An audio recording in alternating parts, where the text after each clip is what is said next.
पूजा करते करते, भक्ति करते करते किसी ने रोक लगा दी।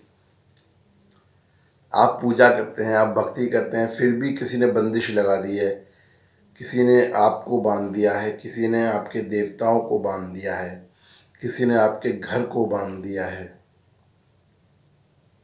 बहुत सारे लोग, बहुत सारे दोस्त, बहुत सारे भक्त मुझे कमेंट में पूछते हैं, फ़ोन करके पूछते हैं कि जी हम तो पूजा करते थे बाबा की, हम पूजा कर रहे हैं इस देवता की, या हम साधना कर रहे हैं, भक्ति कर रहे हैं फलाने फलाने देवता की, फिर भी ऐसा लगता है कि किसी ने हमारे घर को बांध दिया है, किसी ने हमारे ऊपर कुछ कर दिया है, किसी ने हमारे देवी देवताओं को बांध दिया है, शक्तियों को बांध दिया है। ऐसा कैसे होता है? क्या हम जब भक्ति कर रहे हैं तो हमारे देवताओं को कैसे बांध सकता है? कोई कैसे हमारे जो पितृ हैं उनको बांध सकता है? कैसे हमारी शक्तियों को बांध सकता है? तो ये सवाल जो होता है ना, बहुत ज़्यादा घूमता है कि ऐसा कैसे हो सकता है। जब हम भक्ति कर रहे हैं, हम लगातार मेहनत कर रहे हैं, हम लगातार बाबा की या किसी और देवी देवता की हम साधना कर रहे हैं, तो ऐसे कैसे हो गया कि भाई किसी ने, दूसरे ने हमारी उस शक्ति को बांध दिया।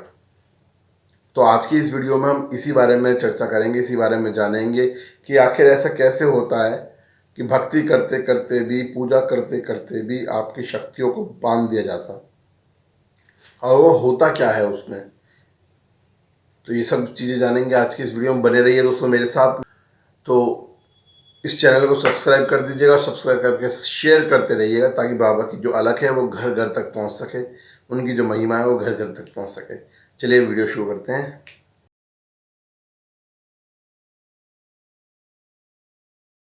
जय गुरु गोरखनाथ, जय हो जाहलवीर महाराज की जय, जय जय धामाहार की जय, बागड़ की सरकार की जय, मेरे गुरु महाराज तेरी सदा ही जय। तो सभी भक्तों को, सभी दोस्तों को, सभी यारों प्यारों का स्वागत है चेला गोरख का गुरु महाराज की कृपा से चलने वाला यूट्यूब चैनल। और आपका सपोर्ट और प्यार बना मिलता रहता है, और इसी तरह बनाए रखिएगा, वीडियोस को शेयर करते रहिएगा। बहुत सारे भक्तों ने हमारे पूछा है कि हम सब भक्ति कर रहे हैं, हम साधना कर रहे हैं या पूजा कर रहे हैं, फिर भी हमारे को ऐसा लगता है जैसे किसी ने हमारे घर को बांध दिया है, शक्तियों को बांध दिया है, भक्ति को बांध दिया है। ऐसा कैसे हो सकता है?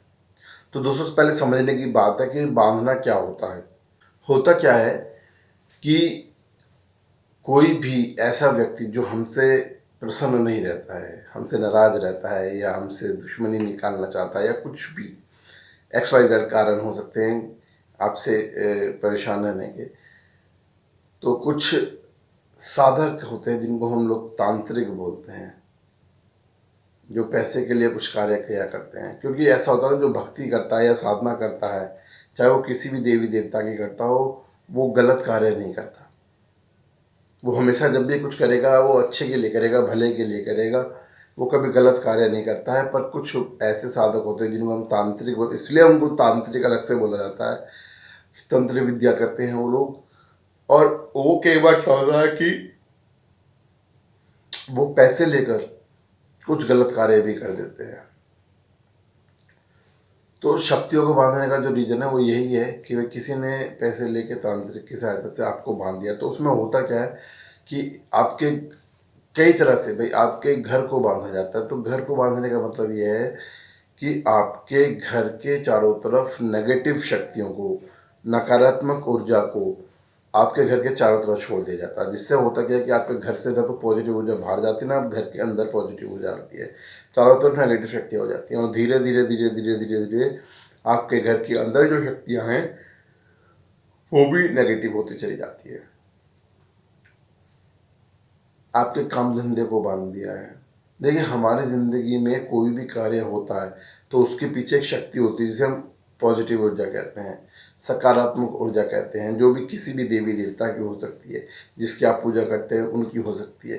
तो वो क्या करते हैं कि आपके जीवन के ऊपर नेगेटिव शक्तियों को छोड़ दिया जाता है, बांध रख दिया जाता है। तो उससे क्या होता है कि जो आपकी पॉजिटिव ऊर्जा है उसको जगह नहीं मिलती है किसी भी तरह का कार्य करने की। चारों तरफ नेगेटिव ऊर्जाओं ने उसको घेर लिया होता है। इसी तरह से कई बार क्या होता है कि जो साधना करते हैं या भक्ति करते हैं, उनकी भक्ति या साधना को बांध दिया जाता है, उनके देवताओं को बांध दिया जाता है। होता क्या है कि जो भी तांत्रिक ऐसा करता है वो अपनी तंत्र विद्या से, वो अपनी मंत्र शक्ति से, वो अपनी साधना से, क्योंकि वो बहुत ज़्यादा साधना करते हैं, तंत्र शक्ति करते हैं, हम लोग कम करते हैं। कहते हैं ना, मांत्रिक से ज़्यादा ताकतवर तांत्रिक होता है। क्यों? क्योंकि वो अपनी तंत्र विद्या पूरी करता है। मांत्रिक यानी कि हम लोग जो मंत्र शक्ति का प्रयोग करते हैं वो इतना ज़्यादा शक्ति प्रयोग नहीं करते हैं जितनी तांत्रिक करता है। वो पूरी तरह पूजा करता है, अपने नियमों के साथ पूजा करता है। तो वो क्या करते हैं, वो आपके घर के अपने जितने भी देवी देवता होते हैं, आपकी जो शक्तियाँ होती हैं, सकारात्मक शक्तियाँ जो होती हैं, आपकी जो पॉजिटिव एनर्जी होती है, उस एनर्जी के ऊपर नेगेटिव एनर्जी छोड़ देते हैं, और नेगेटिव एनर्जी उस एनर्जी को चारों तरफ से घेर लेती है। अब क्योंकि तांत्रिक जो साधना करते हैं, जिन्होंने ये नेगेटिव एनर्जी छोड़ी है, बहुत सारे भक्त लोग पूछते हैं, भाई हम भी तो पूजा कर रहे हैं, फिर हमारे जो देवता हैं क्या वो कमज़ोर हो गए? नहीं भैया, आपके देवता कमज़ोर नहीं होते। होता क्या है कि जो तांत्रिक पूजा कर रहे हैं, जो शक्तियाँ भेज रहे हैं, वो भी तो भाई देवताओं की शक्तियाँ हैं।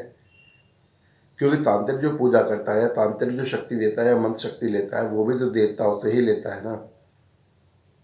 तो होता क्या है कि देखिए, कहते हैं ना, देवता देवता के सामने कुछ नहीं बोलते हैं, और जो शक्तियाँ आती हैं वो वचनों के साथ आती हैं। अब आपके घर में कोई हनुमान जी की शक्ति रहती है और सामने से भी कोई हनुमान जी की शक्ति आकर वो वचन के साथ उसके सामने खड़ी हो जाएगी, तो आपके घर की जो पॉजिटिव एनर्जी है वो कुछ नहीं कहेगी उसको। वो केवल आपको बचाने की कोशिश करती रहेगी, कोशिश करती रहेगी। कामयाब होगी नहीं होगी ये भी गारंटी नहीं है। वो डिपेंड करेगा आपकी पूजा के ऊपर, और जो मंत्र शक्ति आपके ऊपर आई है, जो तंत्र शक्ति आपके ऊपर आई है, उन दोनों में क्या डिफरेंस है पूजा का, उसके ऊपर डिपेंड करेगा। और उसमें भी ये होता है कि जैसे फिर आप अपने घर में पूजा करते हैं, पाठ करते हैं, कहते हैं भी हम अपनी फिर पूजा पाठ कर रहे हैं तो हमें लगनी बंद हो गई। वो लगनी इसलिए बंद हो जाती है क्योंकि जब आप पूजा पाठ करते हैं तो वो जो सामने वाला जो बंदा है जिसने वो शक्ति छोड़ी है, तो जो उसकी शक्ति होती है, उस शक्ति उस पूजा पाठ को खाने लगती है। आप जो भी भोग दे रहे हैं वो उसके पास जाने लगता है। आप जो भी पंथ साधना करते हैं वो उस नेगेटिव एनर्जी के द्वारा एब्जॉर्व होने लगता है। वो नेगेटिव एनर्जी जो होती है वो उसको एब्जॉर्व करने लगती है, उसको खाने लगती है। तो आपकी पॉजिटिव एनर्जी जो होती है, आपके जो देवता थे उनको तो वो शक्ति मिल ही नहीं रही है। मिल किसको रही है? उस नेगेटिव एनर्जी को जो आपके घर में रह रही है। और इसलिए ऐसा होता है कि अब जैसे हम परेशानी में होते हैं तो हम बहुत ज़्यादा पूजा पाठ करने की कोशिश करते हैं, और जो बहुत ज़्यादा पूजा पाठ करने की कोशिश करते हैं वो पूजा पाठ सारी वो जो नेगेटिव एनर्जी है वो खा जाती है।